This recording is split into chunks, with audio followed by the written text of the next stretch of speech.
So, a very warm welcome to all of you. Jai Hind, and welcome to the daily current affairs and MCQ series. I believe that you all must be doing good. Great. So, let's get started. The first article that we are discussing today that concerns a recent report that was released, a survey that was conducted regarding what has been the economic impact of the COVID-19 pandemic. This survey has, revealed some of the stark inequalities between the richest and the poorest in the country. So let's discuss what are the findings. So this is important from your prelims perspective and also from your mains perspective, because remember the implications that the pandemic has had on the economy, affecting the livelihoods of the people, affecting the industry, affecting the overall Indian economy, right? That is important both from the prelims perspective and from the mains perspective. An analytical question can always be asked on that front, right? So that is why this becomes important. This is the latest round of the ICE 360 survey 2021. That is why we are discussing about this, right? And this has been conducted by the People's Research on India's Consumer Economy, that is PRISE, which is a think tank based out of Mumbai, right? Which is the financial capital of the country. Then the pandemic has brought, economic activity to a standstill. We all know that at least for the 2 quarters in the financial year 2020-2021. Remember those days when there was complete shutdown, the complete economic activity was brought down, was made to halt, right? Apart from that, it resulted in a 7.3 contraction in the GDP that we all have earlier also talked about. And apart from that, the pandemic had hit the urban poor the most. Now you see, when I was talking about the implications part of it, so it is not just only limited to the economic implications or the implications concerning the financial aspects of the country or the people. It is also concerning the other aspects. Why I am saying that? Because look, here when you talk about the urban poor, you must remember that there is an act, that is the Mahatma Gandhi National Rural Employment Guarantee Act. But because the pandemic this time has exposed the vulnerabilities of this chunk of population who we call the urban poor, for them there also has been a demand that has been raised, that on the similar lines of Manrega, on the similar lines of this act which guarantees the rural population some support of livelihood in times of distress especially. So on those similar lines, for the urban folks also, people have started, or academics have started demanding some sort of guarantee in the form of a legislation. So that means that you are also demanding some sort of social legislation or social security law, you can say, concerning this particular chunk of population that we call the urban poor. Are you getting my point? See, what I'm trying to say is that you cannot see this thing in isolation. This is not something which is operating in a vacuum. It certainly has to got, it has got a great deal to do with the lives of the people. Certainly livelihoods are at stake, but it also has concern with the lives of the people. And regarding that, what are the policies of the government? What are the laws of the government?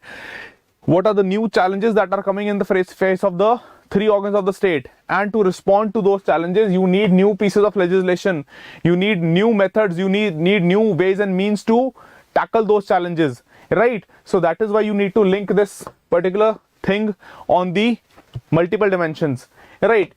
Then coming back to the observations made by the survey, this is an infographic that tells a rural urban split of each income slab. So you can see the quarter 1, 2, 3, 4, 5 and the 1, 2, 3, 4, 5 quarters for 2021 and 2016. The red ones is rural, the blue ones are urban, and the difference is getting worse. That is the poorest 20%, lower middle, then again 20%, middle 20%, upper middle 20%, and rich 20%. All have been equally divided here in Q1, Q2, Q3, Q4 and Q5. That is the index, right? That is how you need to read this. And the differences between their incomes have been depicted right from 2016 till 2021, right? Chalo. Apart from that, there is another information which the survey talks about. Now this talks about how COVID has deepened the distress or divide between the between the rich and the poor. कैसे? यहाँ पे देखो poorest जो 20% है in 2015-2016 1.37 lakh was their annual household income. That has dropped to 0.65. That is a change of 52.6%. मतलब कि 52.6% decrease. That is how the COVID has, exacerbated, or COVID has led to deteriorate the situation on the annual household income front of the folks who fall to the poorest category, right? Then you have for the lower middle, upper middle, and the richest. And mind you, this fourth and the fifth category of people, upper middle, they have had an increase in their incomes, and also the richest, they also have had an increase in their income. That is 7%, but this is huge. 39% is such a huge number. On one front you have minus 52, and on the other end you have plus 39. So you can very well imagine that how differently COVID has impacted the lives of people who are the constituents of the bottom strata of the society and the ones who are at the topmost level, right? Chaliye, great. So let's move to the question now. Hanji. So which of the following statements is or are correct with respect to ICE 360 survey 2021? First, in a trend unprecedented since economic liberalization, the annual income of the poorest 20% of the Indian households, constantly rising since 1995, plunged 53% in the pandemic year 2020-21 from their levels in 2015-2016. And second, quality of living and the access to public goods are amongst the key areas that were covered in the survey. Yes. Please mark your answers quickly. Okay, Rohit says C. I'll wait for a couple of seconds until all of you mark your answers.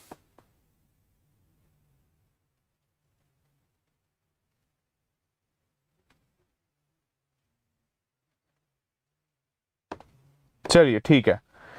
So certainly C is the answer, because both of the findings are included, or both of the statements are the findings from the ICE 360 survey itself, right? That is, this is something which is unprecedented, that has happened for the first time, mind you, since the year 1990-91, when the Indian economy was liberalized, when we went for LPG, that is, you call the LPG reforms or the globalization reforms. And since then the income of the poorest of the poor, right, that has gone, or that has increased, that has been rising. But this is for the first time that we have seen such a contraction or such a deterioration in the income of those people. So first is absolutely fine. Then second, when you talk about, the quality of living and the access to public goods, there are 4-5 parameters which the survey has taken into consideration. These two are a part of it. So answer will be C, that is both 1 and 2. And precisely if we take a look at what exactly are the parameters, then financial health of Indian households, expenditure maps, occupation and livelihood, quality of living, access to public goods. These all have been included by the survey when they are talking about their, yes, exactly, Pranjal. Certainly, these all were taken into consideration while revealing the data and the analysis. Right? Chaliye. See, this article is important from your GS paper 1 perspective, GS paper 2 perspective, and GS paper 3 perspective as well. ठीक है, mains में भी GS paper 2 particularly and GS paper 3. That is, GS paper 2 में कहाँ पे policy interventions by the government, right, on the law making front, and apart from that in GS paper 3, Indian economy and the implications. Yes, precisely, Ahana, the K-shaped recovery. Yes, exactly. Thanks. You remember, you pointed that. So let's take a look at K-shaped recovery as well. So look, what is a K-shaped recovery? This is a K-shaped recovery in the economy. Now, K-shaped recovery precisely means that, most of the sectors, they fell.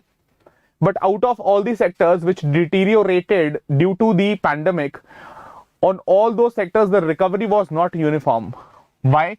Because the sectors which recovered this, they will be depicted along this trajectory, but some of the sectors, they were not able to recover so fast. So that is how you depict a K-shaped recovery as against a V-shaped recovery. Right, earlier the chief economic advisor, the CEA, was talking about the Indian economy will be going for a V-shaped recovery. That certainly has not happened. It is a K-shaped recovery at best. V-shaped recovery में क्या होगा कि सभी sector जो हैं वो drastically एक साथ fall कर रहे हैं, और जब वो recover कर रहे हैं तो एक साथ ही जो हैं they are recovering and the pace is also good. So that is how you envisage a V-shaped recovery. But that has not actually happened. It is at best we can say a K-shaped recovery. Exactly, Ahana and Rohit. ठीक है, हाँ, the poorest of the poor are even becoming more poor, and the richest or the rich ones, the wealthier ones, their wealth has been increasing manifold, right? So exactly ये भी ध्यान में रखने की जरूरत है, K shaped recovery, V shaped recovery, इसके ऊपर भी एक क्वेश्चन जो है वो फॉर्म हो सकता है, प्रीलिम्स में पूछा जा सकता है, right? So I believe we are clear on that front. चलिए, thank you guys for touching upon this as well. चलिए, so moving to the next article that concerns environment and ecology and elephant corridors to be restored in South Bengal. So this concerns your elephant human conflict, environment and ecology, and the elephant corridors, and again the policy interventions by the government. So what exactly is the issue at hand is that between 2014 and 2019 we have lost many pachyderms, or as you call the elephants, because of the conflict between them, as many as 2381 human deaths and also multiple elephant deaths, right?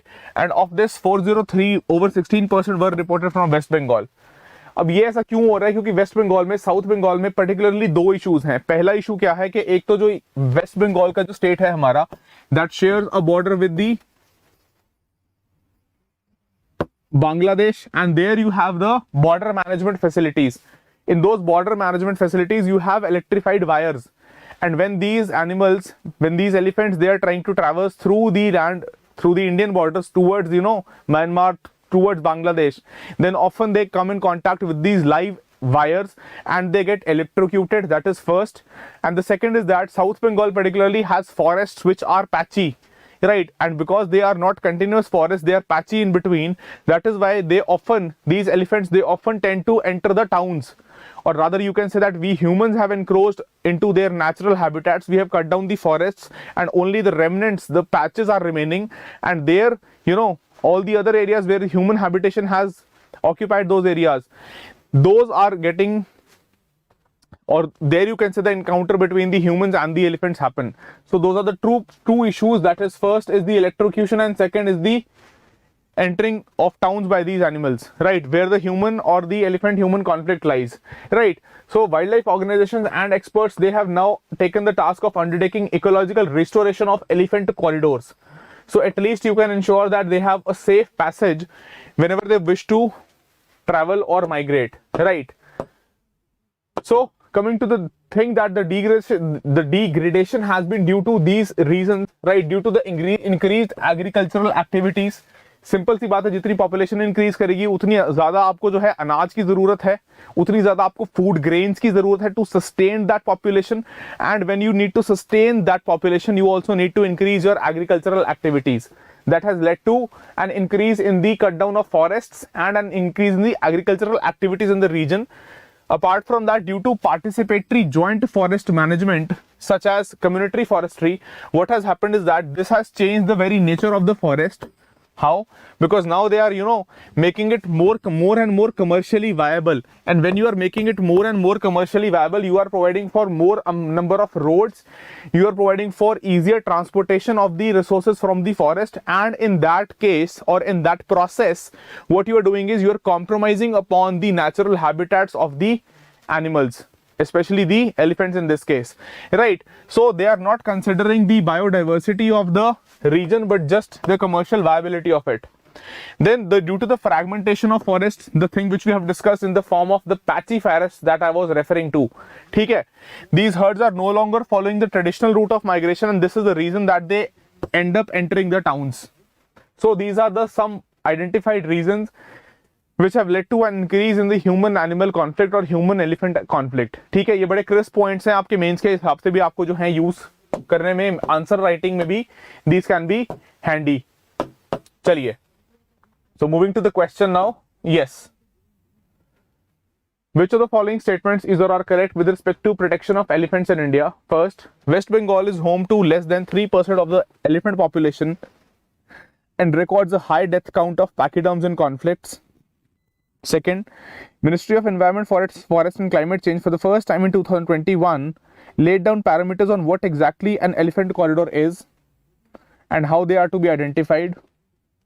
Third, the corridor identification process is being done region-wise in 4 elephant reach regions, namely North, Northwest, Northeast, East, Central and South. And last, the Gaza report recommended constitution of the National Elephant Conservation Authority on the lines of National Tiger Conservation Authority. Okay, Rohit says C. So you are saying that all these statements are correct. Let's see what the other people have to say. Okay, Rohit has marked the... Okay, that was for the first question. Okay, let's wait for the answers for question number 2. I believe that we are connected. Okay, Shitija says C.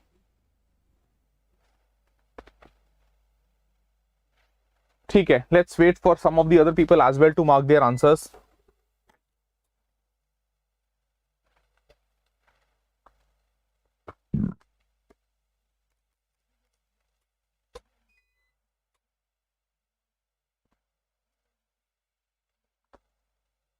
Chaliye, great. So we have some answers here.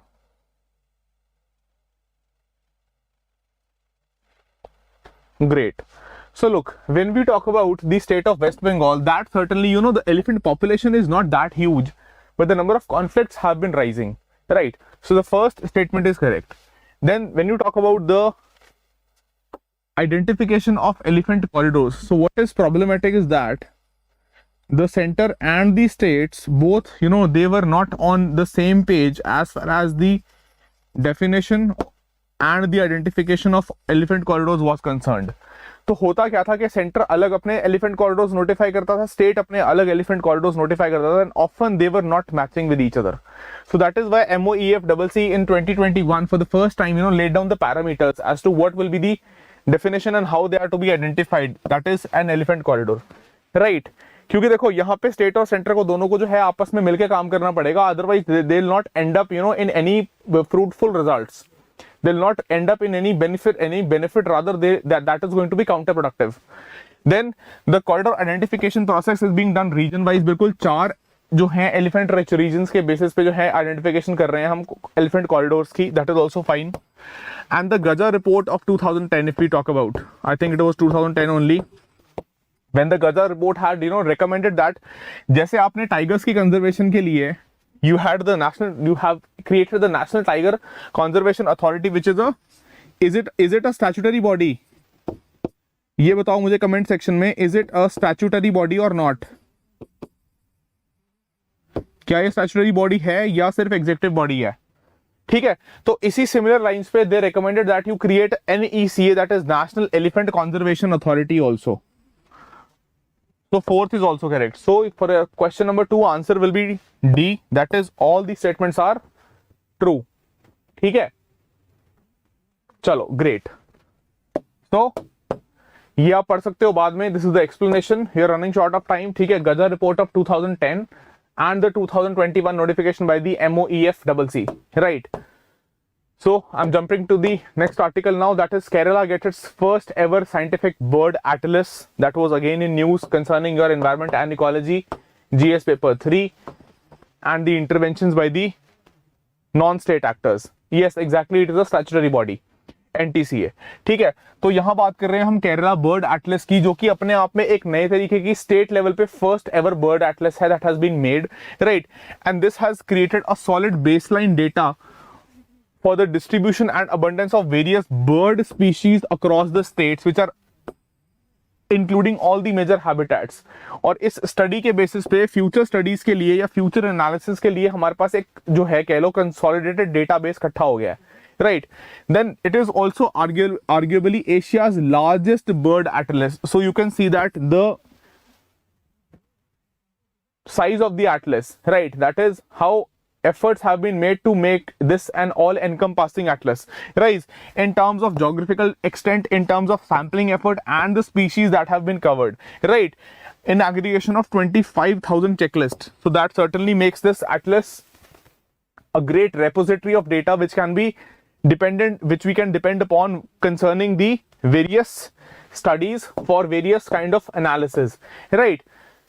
Chaliye. So moving to the question straight away, that is, which of the following statements is or are incorrect vis-a-vis the Kerala Bird Atlas? First, It was prepared as a citizen science driven exercise with participation of multiple volunteers from the bird watching community.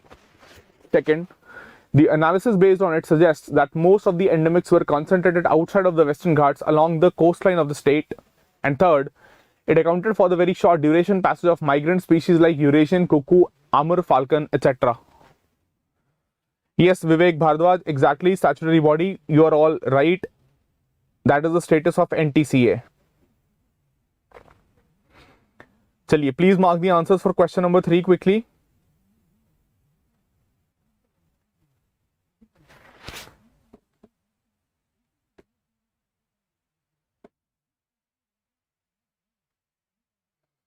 Okay, Shubhankar says D. Quickly, guys. Shubhankar says D and Shitija also says D. ठीक है.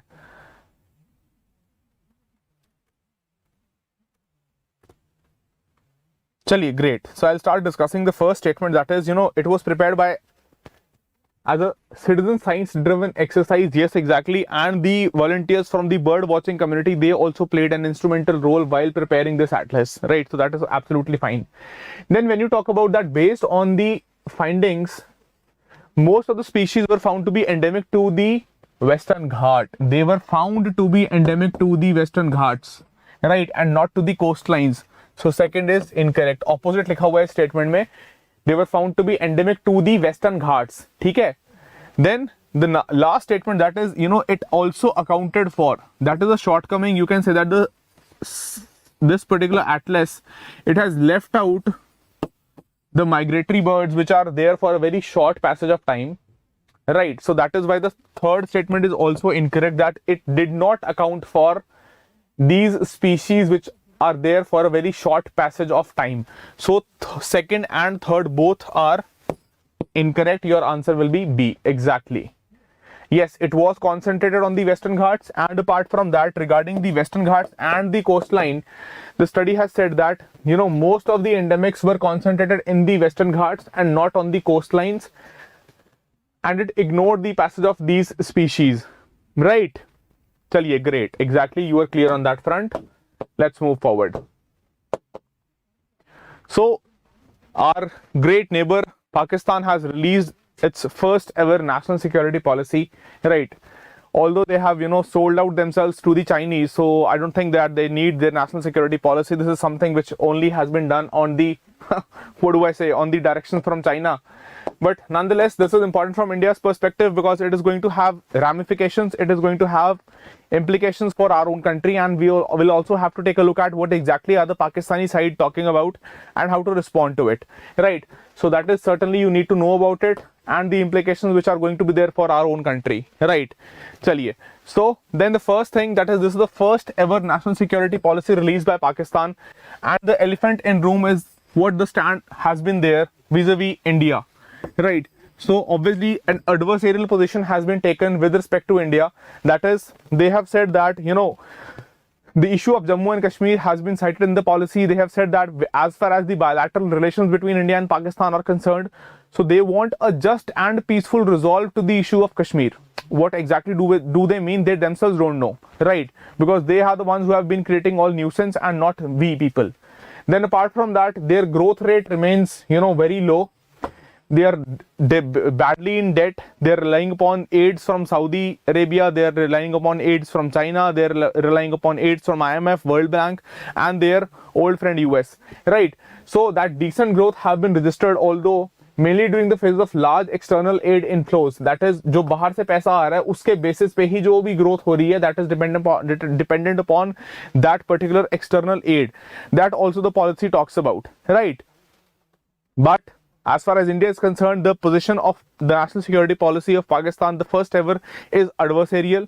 They have again mentioned the Jammu and Kashmir issue. They have also said that they are going to up their military expenditure. कहाँ से पैसा आएगा कुछ नहीं पता इनको, लेकिन ये जरूर कर रहे हैं कि military expenditure increase करने की बात की है, and also the nuclear arsenal, right? So that is certainly, हमें इसका note लेना पड़ेगा. We'll have to take a note of it, and we'll have to prepare ourselves accordingly for the long run, right? Because certainly this is now the policy, or this is the written document, the policy which has been put into the public domain, right? चलिए, so coming to the question now, consider the following statements in the light of the new national security policy released by Pakistan recently. First, the policy is a sign of Pakistan's growing challenges, particularly economic, in continuing with its old policies. And second, it also reflects, albeit partially, the thinking of the sizable constituency in Pakistan that realizes the importance of a stable relationship with India in its own interest. Yes. So what do you think should be the answer here?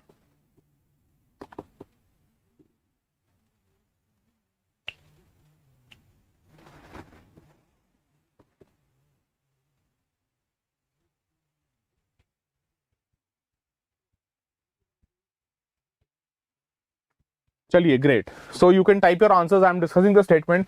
देखो, दो बातें हैं. पहली बात तो ये है कि already the economy of Pakistan is in distress. They are facing great economic distress. So that has been recognized by the policy. Thankfully, they have not they have not buried their heads into the sand, and at least they have acknowledged their challenges. Then second is a good thing, at least, that there is a growing sizable constituency in Pakistan, that is a growing number of people who are increasingly come to realize that India and Pakistan normal relationship is certainly in the interest of Pakistan also. Any region, remember, for that matter, cannot progress or cannot grow and develop beyond a point if that region is not having peace, it is not having stability, right? So both of these have been identified by the NSP of our neighbor. So your answer will be the correct statements. Both 1 and 2 are true, right? Chaliye, great. No, answer will not be B, answer will be C. ठीक है. So that brings us to the last question for the day. You can read that explanation in the PDF. Hanji. So the last question, the location based question for the day, which of the following statements is or are correct about the northeastern region of India? First, it is a landlocked region with no access to seas. Second, the Chicken's Neck is a merely 21-kilometer wide corridor that connects mainland India with it. Third, Tripura used to be a British Indian state and was merged with the Indian Union in 1949. And fourth, the Union government is constructing the National Sports University in Meghalaya.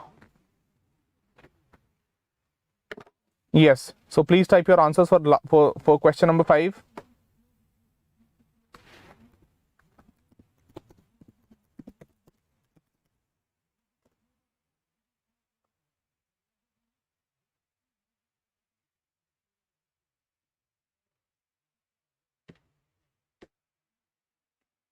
Okay, Shubhankar says D.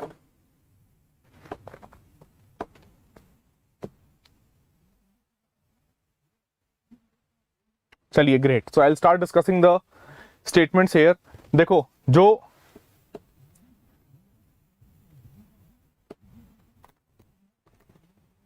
absolutely ठीक है, great. So first things first, यहाँ पे जो है मेघालय नहीं होगा. This will not be Meghalaya. And that is why fourth is incorrect outrightly. Meghalaya नहीं होगा तो कहाँ पे बना रहे हैं हम? National Sports University is being constructed in which state? Type it in the comment section. And Tripura, it was a princely state. It was not a British Indian state, right? It was a princely state. And hence third is also incorrect. So first and second are correct, and your answer will be D, that is 1 and 2, right? Because certainly there is no access, it is a landlocked area, and apart from that you have the Chicken's Neck. Let's quickly take a look at this Siliguri corridor that is called as the Chicken's Neck, right? So here you have this small stretch of land which is actually very thin, and that you call the Chicken's Neck. It is in that particular shape, you can say, and apart from that it also is a very thin piece of connecting land between the mainland of our country and the northeastern region. Yes, exactly, the West Bengal and Assam, they are connected through that, right? So that is the map for you, and the explanation is here. That is answer D, right? हाँ जी, कहाँ पे हम establish कर रहे हैं? Exactly, Ahana and Pranjal. बिल्कुल, National Sports University की अगर बात करें तो that we are establishing in Manipur and not in Meghalaya, right? So that is all for today. Thank you so much for joining in and being an interactive aspirant here with me, right? On that note, it's a wrap. Do hit that like button if you feel that you were able to learn from this something from this session, and I'll see you in the next series, in the next session, right? So until then, stay safe, study well, Jai Hind, and bye-bye.